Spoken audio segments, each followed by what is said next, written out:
Welcome, 239, Uncensored, everything Southwest Florida and beyond. And listen, we have a special guest, good friend of mine, Carrie, and texter goes by Kat. Kat, welcome to Studio 239. Thank you so much, Tim, for the intro, and I absolutely love the studio. Yeah, we're here. We're having a great time. And we have a lot to go over. You've got a big event coming up. We're gonna get a little bit into some of the things that have happened to you personally, some of this hurricane thing, and we're gonna talk about the big event. We really want everybody out there to participate, be involved. Great cause, and we'll get to that in a little bit. Carrie, so we've known each other it's been about 4 years, and I first met you when I built my studio here in Naples, and you were very instrumentally involved in, getting some service contracts done with the air conditioning company and just, being a very good customer service type person. Thank you. For the company you work for. So, yeah. So what have you been doing since then? Now, lots been going on. Yes, lots going on. I took a little bit of a change in my career. I also became a Florida certified pool contractor. So this now allows air conditioning contractors to install pool heaters, which in the past they couldn't do. They gave it back to the pool companies. Now, as long as you have a pool license, you can do it. So the AC companies get back involved. And this has to do with refrigerant. So it kind of makes sense why. Now, let me ask you that a little bit about the pool heaters. Is that a tough course to take? Was it pretty difficult? Oh my goodness. It was an 85% failure rate for the technical part. 85% failure rate. Yes. Wow. The business side, that was pretty much a piece of cake, no problem. And there was a school I went to for that to kind of teach you how to take the test. But when it came to the technical, there is no school, there is no class. It is you just figure it out. You memorize where stuff is in the book. You learn how to do math real good. So back in the day when you thought you didn't need geometry, you didn't need trigonometry, any of that, you needed all of that. And then some. Algebra. Yeah. So pool heaters, big business, obviously, in the state of Florida. Now, I'm one of those guys that I won't use my pool heater. It has to be, it has to be a big event or something very important for me to turn up. Because I don't want to spend, $20 to heat the thing up. And then if you keep it going all winter long, it adds to your bill. Oh, yes. It gets expensive. I mean, on average, what does it cost to heat a pool per month? It depends what obviously there's a lot of different variables on average. What do you think? An extra $40, $50 extra? No, if you use it all the time, let's say in the winter months when it really is like you're going to use it every night and it's really cold and you're going to run it and keep it at, let's say, 80 degrees. Now there's some people out there, they want it at 85 and some crazy numbers. Let's just say 78 to 80, whatever. You're probably looking at $200 to $250. Oh, really? Yeah. Extra. And that's if you're doing it every day. Like you want it to be at that temp all the time. And there's plenty of people that do. Is there? Yeah. It really is. Well, you come down here, you live here, you want it to be warm. I'm a big chicken. I go in a cold pool, I'm done. Yeah. I'm the biggest chicken there is. So tell me a little bit about it. We had some discussions. Recent events, we all know Hurricane Ian came through. We had Helene, we had Milton, a couple in between, Irma. Oh, yeah. Tell us a little bit about yourself, because you had discussed with me about some tough times that you've gone through. And I think a lot of people here in Southwest Florida have had the same issues. Oh, there's definitely a lot of people feeling the same pain. We live in a stilt home, so it's on a canal. And it is direct access. Basically, I can be where we got married on Barefoot Beach, which we went by boat too, from our backyard. So where we got married, we can be at that beach in less than 7 minutes. Wow. So the bay is literally right there too. So and I'm at the end of the canal. So, the first hurricane, of course, Ian, we thought this is going to be like Irma. They said, oh, the surge is going to be, blah, blah, blah, 9 to 12 feet. And then nothing. We had no surge. Nothing even got to the bottom floor. This is Ian. This is during, Ian. I'm sorry, Ian. Okay, yeah. Nothing. No, we stayed for Ian. Ian was different. The one before it, Irma. Irma's the one they thought was going to be the 9 to 12 feet. Yeah, we got kind of lucky because the eye came right up 41. Bingo. And we didn't get that outer band stuff. You get that backspin, and that's like we did in Ian, right? Yeah. So we thought to ourselves, okay, well, this is 9 to 12 feet, not a big deal. And we're both tough. I mean, I'm sure you can tell on Facebook things my husband and I do, restore cars and crazy things that we do. But we thought, well, Ian, here comes Ian, saying the same thing. Looks like the same type of track where it's coming in. Yeah, same Yeah. as Irma. We're thinking about, they said 9 to 12 feet. They're coming down the street with bullhorns. Get out of here, evacuate. We thought, it's the same thing. We're staying. So we stayed. Let me tell you, we got the full 12, I think it was 12.3 feet of surge. Wow. It And literally, Ian. you're thinking of a pilinged house. So my AC condenser for the upstairs sits on 13.3 feet platform. And we had about a foot and a half to go before it would have breached the upper level of our house. Wow. I mean, I'm watching it just slowly go up, and it's just at Now, one foot inside the house, Yep. it's going up You, the I'm living watching room. it. Are things Yeah. floating in the house Oh at no, this no, time? no! In the upstairs, that's our main living area. Okay, not a so drop, just but the we're close to downstairs, which is and we yeah, knew, I got and we you. could hear all kinds of. There's all kinds of horrors, things you heard and you smelled. Then there's no power. I mean, there's rattling. My car's literally. We found out later. My brand new vehicle is in the garage, literally shaking back and forth, Yeah, hitting bouncing. the pilings, hitting the water heater. And he watched his truck go underwater, saw it take its last breath, saw the windows go up and down because that's the safety feature, so you don't get stuck in your Really? car. I didn't know that. Newer cars, if you it'd definitely be accidental, drove into, like, say, a lake, went off the road, weren't paying attention, whatever, or swerved off. If it knows the water gets to a certain level, there's a sensor built in, and No those kidding. windows automatically go down, so you don't have to worry Okay. about breaking out of them anymore. Yeah, not to cut off on that, Yeah. but a really strange thing happened here in Collier County. There was a lady, she was driving, and this was down on the way to Marco Island, and she's going rather quickly, and she goes right into the lake. Oh my And goodness. she actually called 911, says, I can't swim. And Oh my gosh. unfortunately, she perished, but she just didn't dare to swim away, and then she ended up perishing and drowning. But Oh my that's goodness.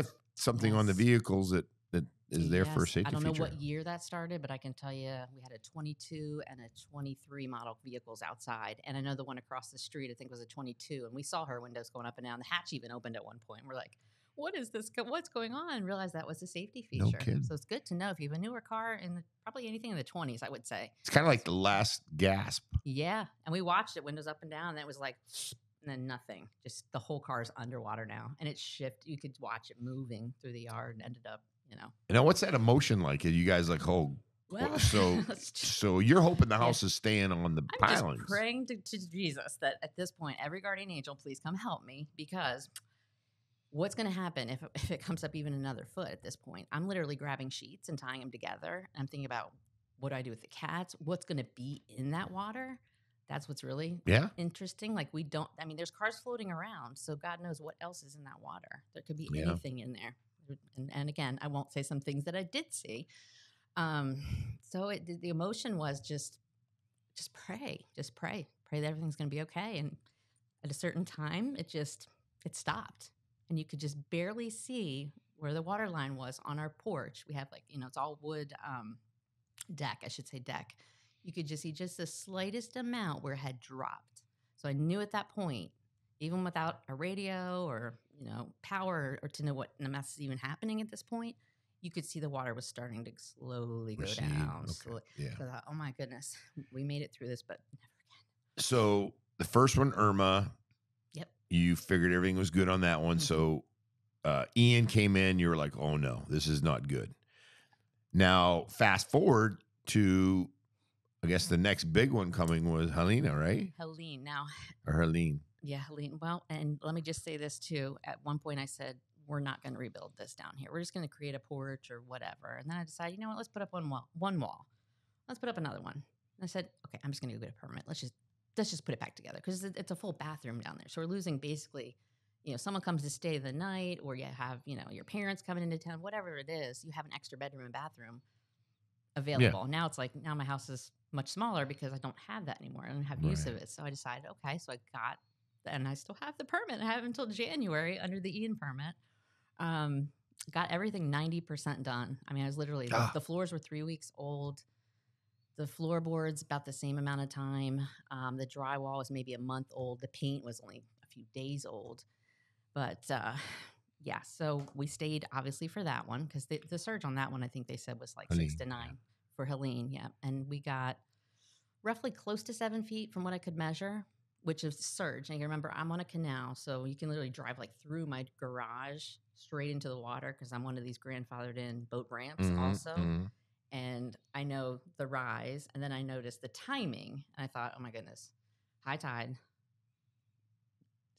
This is not good. Like the timing of it coming in is going to hit right at high tide or during high tide even. Did you stay for this one? Yeah, that one we stayed for, but we only got, a foot and a half of water in the downstairs, and I was so angry. That was enough to ruin the floor. Well, I did. I literally sheetrock, cuts, yeah. Whatever. And my husband goes to Home Depot, Lowe's, whatever, to get supplies, get whatever he needs. In the meantime, I'm like, nope, I need to get some aggression out.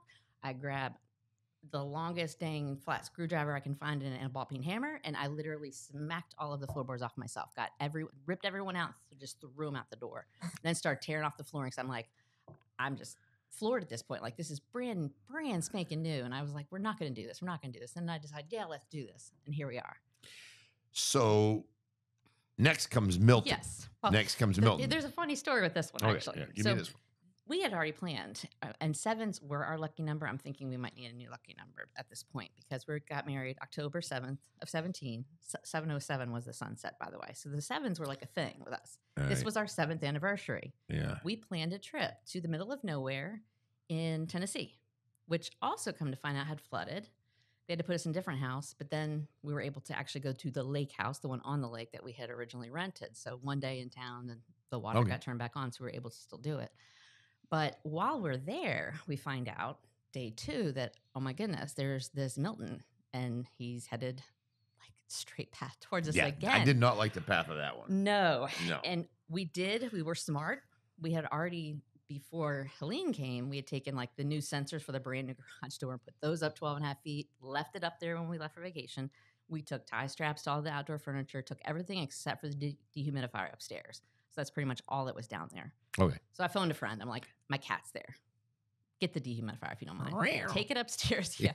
She's a sweetie pie. We have a cat noise thing. Yeah. And it's my initials, they all kind of go together. Yeah, cat. Now, I never was a cat person either until recently. So it's kind of funny you say that. But yeah, we had the rescue Daisy mission. Yeah. So we got her out of there. So did you stay in Tennessee? We did. What else are you going to do? To be honest, I think a lot of people that know me and know Brad, husband, sorry, Brad, but there's your name, are glad that we weren't there. Yeah. Because they have a feeling that we would be, we got this. It can't be that bad. Yeah. And then that little wobble and seeing where it was. And the funny thing about this one was we have cameras in the front and the back of the house with lights, and we only lost power. Even though this thing, okay, you got to imagine, I have a mini split system that's sitting up about probably 8 feet on the wall. Mm-hmm. And at this point, I've probably got 3.5 feet of water roughly in that room because, it has to creep in. And I have cameras on the front and the back. So I lost, right as the surge was starting, the power went out, but it came back on within about an hour and a half. It was like alerts kept coming up on the camera, and I'm like, what the mess? Right. So I have videos. I'm sitting here watching it. I'm glued to the TV watching Matt DeWitt on World News. I'm like watching everything that's happening. I'm like, holy handbags. I sent them videos of it. I said, this is what I'm seeing, but I'm in Tennessee, thank goodness. And I mean, from my view, I was like, this is going to be just like Ian, if not worse. I was really thinking the worst. I mean, we had, literally, like, that's why Daisy's out of there, some valuables. We knew a couple things we wanted, got it out of there, and just hoped for the best. So on Milton, what was the level? How much did get into the house? So that one was about 3.5 feet. So we ended up cutting 4. Well, no, we cut out 3. About a foot more than. About a foot more. Helene? Yeah, about a foot more. Okay. So because it seeps in and it is new build and it's pretty well sealed. I mean, that took some time, and the water was way above that because you can see it on the fence. I'm like, another bullet dodged. Like only so much got in, but we had to cut 3.5. Just to make sure we got everything that was wet. Right, because it wicks. It does. Yeah. That's the first thing I did when I got home was start ripping that junk out of there. Everything was soaking wet. Yeah. So, obviously these amazing life issues, good, bad, but it seems like you're a type of person that tries to suck it up and move forward and gives you some strength. Tell us a little bit about that. Yeah, to be honest, I mean, yes, at first, we all break down. Mm-hmm. And as soon as we see that water coming, it's just, I don't know. For me, I know it's PTSD. My husband, he's cool with all of it. He's just so chill. I'm kind of a little more emotional, and it just some of the things just come back to me. They just I'm revisiting the same thing, even though I know it's not. So I have to separate that. But then I look at it and say, you know what? Look at all these other things that are going on right now. Look at Eastern Tennessee. Let's look at Western North Carolina. North Carolina. Let's Yeah. look at all these other places. Look Right. at the other people on the street that are on this. Their entire house is on one level. Like, I mean, that makes me want to cry right now. They're in much worse position than me. I should. Not, what am I complaining about? Like, I got this. I mean, the two of us we can figure this out. Let's just step at a time. This is what we're gonna do, and you just kind of do it in steps and stages, one thing at a time. Put yourself through it. Yeah, and then you mentioned that a strong belief, religion belief, Yes. God, that type of thing. Tell me about how that all works. And Well, number factors into it. one, I definitely know this. Besides the fact that I can't even count the amount of angels up there that watch over me at all times. But I don't think God ever gives you more than you can handle. It might be a test, it might be a trial. It's great, but whatever He's giving me, how bad it is, I'm going to get through it because I know He wouldn't give it to me if if He didn't think I could handle it. Yeah, and I think that's true with families that we're going to talk more about that have special needs kids, right? I think there's Yes. families that God has done this, and I don't say in a negative way. Just God has chosen Yeah. those folks to be able to do that.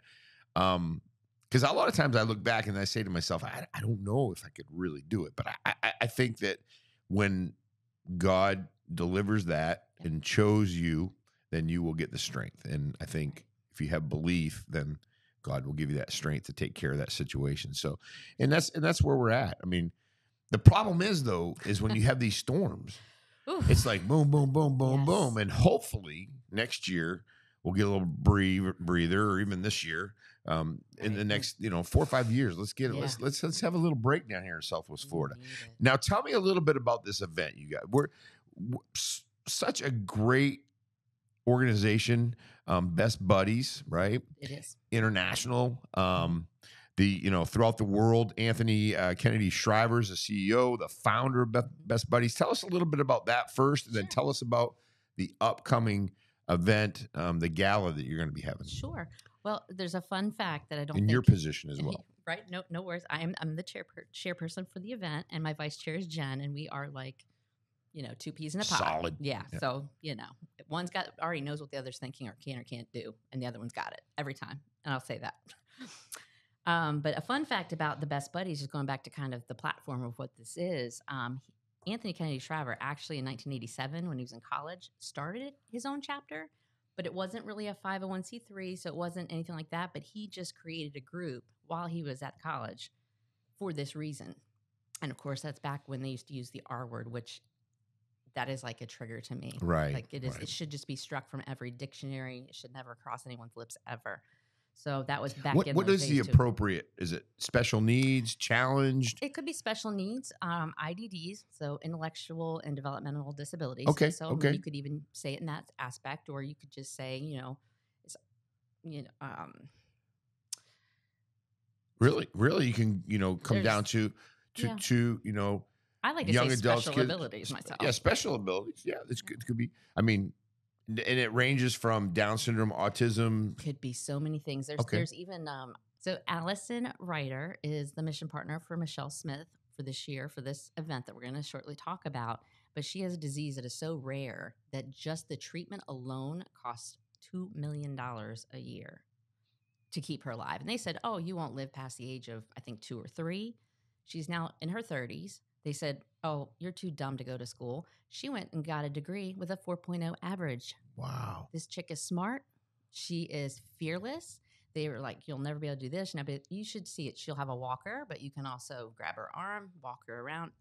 Trust me, she can do more than she even thinks and believes she can do. And when she gets pushed to do it, she's like, "Holy moly, I actually did that." Like, you can do that. Yeah, that's But amazing. you have to believe. You just have to believe in them. Yeah. So in Best Buddies, your position is a chair for this event, and you do other things with the group. And I do. because I know you have a buddy, right? I don't have a buddy at the moment. Okay. Which right now my buddy is problems. Yeah. that Yeah. I'm dealing with. Yeah, So yeah. timing is a thing, but eventually, yes. Yeah.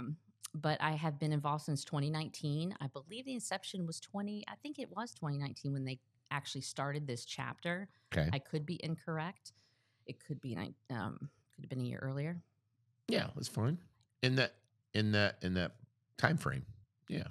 Let's just say I've been involved since 2019. Right. And the first year, I was approached by somebody through the chamber, and somebody I didn't know. She's Naples super Chamber? sweet. Actually, it was through the Above Board Chamber. Okay. I'm sure you know Jeannie Sweeney. Yep. Who doesn't? Mhm. That's how we kind of met through her connection. So we got a friend of ours who was the CEO of the company I worked at the time to be the champion, and I was his campaign manager. So we got third place. Yeah, we did a great job, did everything we could. And then the next year is like, well, that person needs to pass the baton to the next person. That's kind of your job. Like, you know, win, lose, or draw, you decide who's going to run next year. You find somebody. So, of course, the finger gets pointed right back at me because I'm the one that said, you're not saying no to this. You just go ahead and sign the paper and we'll talk about it later. Pretty Right, much. right. Here's the pen, sign. Right. So I said, okay, let's do it. And then next thing you know, COVID hits. So 2020. 2020. Everything's shut down. So now we can't do these bowling events. We can't do these other things. So then you start thinking outside the box. And I think it's pretty cool that we were able to do some things like the dunk tanks. We had 3 locations. So we put a dunk tank a different day in each one of those places. We made sure all of our vendors and employees and anybody in the world that wanted to know what's going on, then you'd see all the hype, would come by and you'd pay so much for 3 balls to dunk the CEO and the CFO. And it was a contest. So whoever raised the least amount of money had to make up the difference. So it was pretty fun. We did that. And some other little things like that. But it was a very tough year. That was a challenging year, COVID. Yeah. I mean, challenging time, right? For everything. I mean, I think looking back, I think a lot of things positive came out, but obviously a lot of people went through some challenging times during COVID, you know, and you look back and you're like, maybe it wasn't necessary, but we didn't know. I remember working at the sheriff's office. The first person we had to go out and deal with it supposedly was a known, had a tested positive for COVID. Nobody's like, hey, who's going to touch this person? You know? So nobody really knew. So, you know, looking back in retrospect, it probably wasn't, you know, as deadly, but a lot of people did die from it, but it probably wasn't as bad, but we didn't know that at the time.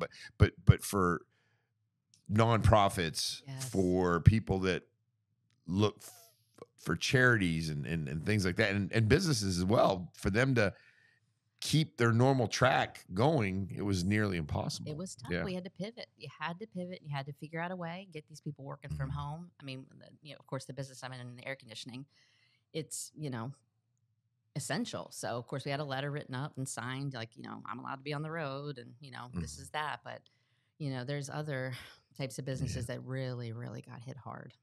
Yeah. And so through your experience with Best Buddies, you've had a chance to go to leadership conferences. Again, you stated that you've got the opportunity to meet Anthony Kennedy Shriver. And you said those are some life-changing events. And Anthony Kennedy Shriver is the founder of Best Buddies. Been a long time. He's 59 years old. That's correct. Yeah, 59 years old. He's been doing this a long time. Well, since 1987. Yeah, I mean it's amazing. Yes. His pathway. And tell me a little bit about the chance when you got to meet him. Oh, it's incredible. Absolutely incredible. Just the fact that he would sit there and have a conversation with a small group, which is probably 30 to 35 community leaders, is what our title was at that point, and just had what he called a fireside chat. And it's just kind of the things, you know, that we're doing great, ways that we can improve, you know, different ideas that he has, suggestions, and then he's like, hey, let's get our pictures taken. Everybody gets a picture and got to talk to him on his birthday, nonetheless, too, by the way. Wow. He's like, and by the way, it's my birthday. Oh, my gosh. Like, what kind of luck is that? And that was like a year ago? This was March. Was it March? 24? Of this year, yeah. Okay. Yeah. Indiana University. So, yeah. He just turned 59, so he's 58. So that would have been his birthday. Yeah, He turned 59. See, I should have known that. Yeah, there you go. There you go. So let's transition into what we have coming up in Southwest Florida. We have a huge event, Best Buddies Champion of the Year Gala, and that's coming up. How can we in our community? I know what's going to happen to me. Just so you all know. No, you might not. I might not know, but I think I'm going to get. I don't know. I think I'm going to get locked up. And I've arrested probably 400 or 500 people in Collier County, and now it's time for me to get arrested. So we're going to do that here in a little bit. But tell us a little bit about the gala and how that works. So the gala, you can, the live auction and the silent auction are going to be up, so you can see everything on November 1st, which I believe is tomorrow. Yeah, I keep forgetting today's Halloween. And you'll be able to start bidding on anything that's an auction item or silent auction item, excuse me. The live auction will be teasers. I will tell you that there's some really, really cool things in there too. Especially I'm not going to spoil the fun. We'll just make everybody wait till tomorrow because there's some really cool stuff in there. Oh, that's good. Really That's good. Yeah, stuff. yeah. And then go ahead. I'm sorry. Location, time. Yep. dates. So Yeah. on November 9th, so a week from this Saturday, doors are opening at 6 p.m. till ? We say 11 o'clock at Hideaway Country Club that's in Fort Myers. And we'll also have a link in the Yes. Underneath. We're going to be. This is on YouTube. It's going to be on our Facebook group. We'll put a link in there. So Awesome. Yeah, it'll be good. Yes. Yeah. So We to really get more really information, love to see and we really need a lot of participation. I was going to be able to go there in person. I think I'm going to be arrested and maybe go a different way. But I'll be involved. He's still involved. Yeah, I want to be involved. Highly So, involved. yeah. So now, what does the charity go to? Like, is there a match type of thing? Because I'm in Big Brothers Big Sisters, and there's like a match and there's a cost, So and this is different. There's not a match, but I did my research before I joined any charity or put my time into anything. I mean, I'm like the research queen. Like, give me 10 minutes, I'm going to find out everything I can about whatever it is. Charity Navigator, we have a 99% score. And if you look at the reasons why, that's how much is going to admin, which is a tiny, I couldn't even believe how small of a number. And then how much goes to programs, and then your miscellaneous, random things. But basically, if you took a dollar bill, 83 cents of that dollar bill is going directly towards programs, not admin, not, salaries and stuff like that. That's not how this works at all. So they really rely heavily on their volunteers. So they really want people to put the time in, build the relationships, and be behind it. And 100%. I mean, I would have been involved. They were here sooner, and I knew about it, but I didn't. But back in my high school days is how I kind of got involved with the special, what they called special needs back then, and some of the things that I witnessed.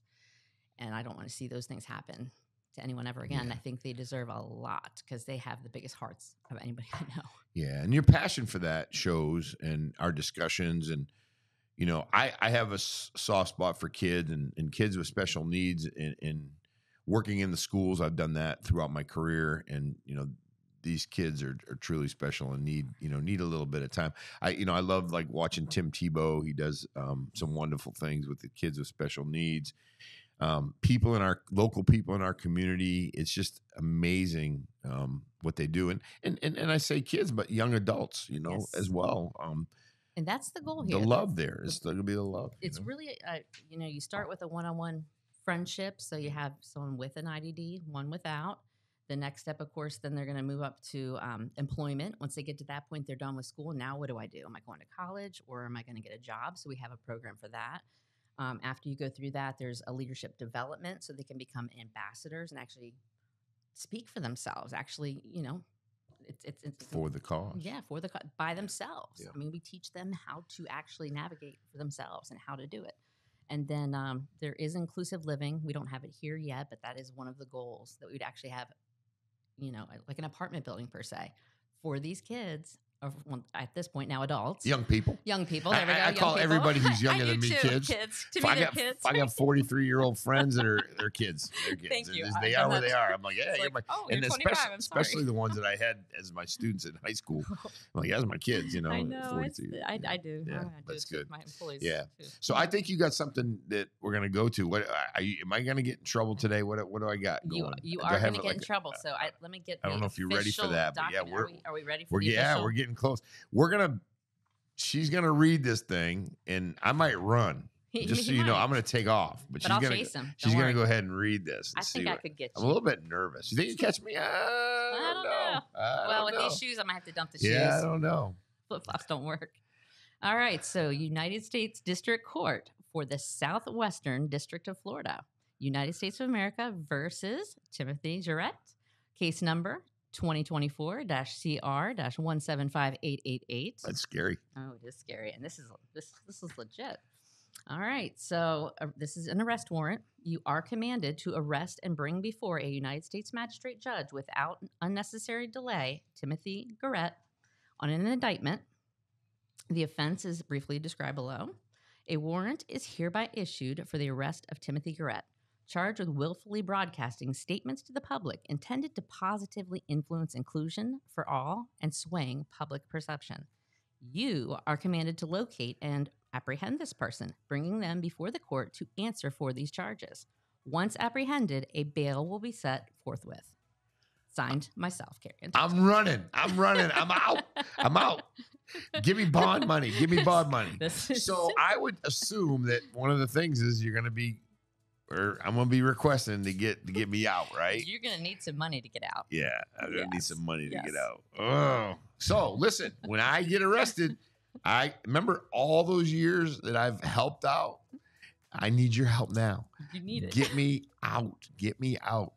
But before we do that, I'm going to go ahead and I'm going to take a run and I'm out of here. I'm going.